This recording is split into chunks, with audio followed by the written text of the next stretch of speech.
Hi everyone, I'm Darwin Arangis Binoya. Why I joined 1000 Missionary Movement? Dahil marami po akong mga experiences or unfavorable circumstances na na-experience ko sa buhay na depressed po ako. Why did you join 1000 Missionary Movement? So hi everyone, I'm Darwin Arangis Binoya from Mindanao, particularly in the province of Sarangani. So I joined 1000 Missionary Movement tungod kay daghan na hitabo sa ako ang kinabuhi. But before I joined 1000 Missionary Movement, I was a Solads missionary for 2 years. I was assigned in the mountainous area of Surigao del Sur. I joined missionary movement because I was depressed and I experienced anxiety tungod sa mga panghitabo.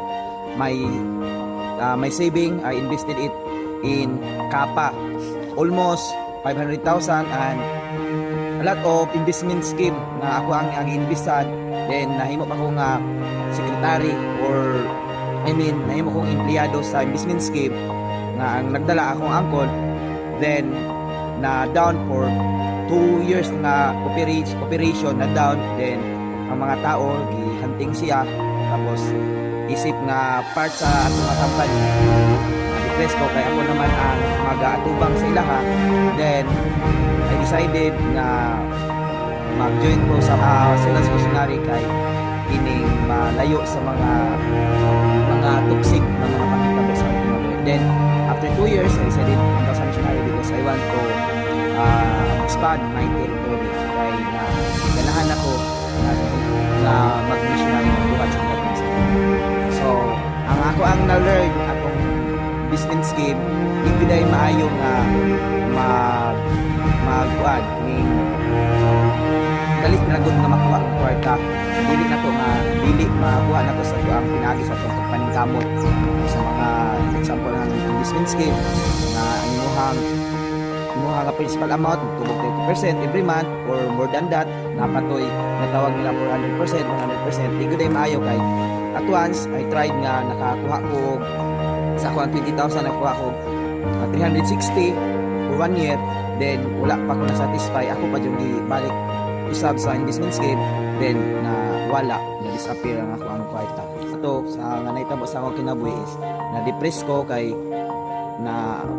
kuan man ko ang ako ang hopes, ako yung poured out dito sa ako nga kana nga company or kana nga investment scheme kay mao na toy makahawas tani sa ako ang pagkalisod sa mga pamilya.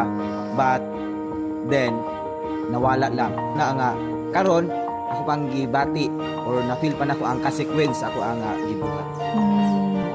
Okay, ang resulta sa pag-join ako sa pagserbisyo sa Ginoo, so even though wala kaning enough nga money, but still ang Ginoo nag-provide sa akong kinahanglan sa mga problema.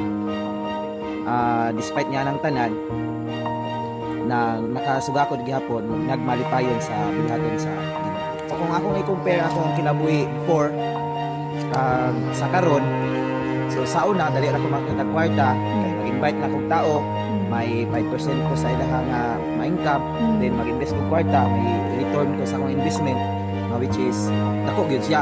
Pero ang problema, ang atong kasing-kasing walay satisfaction ba.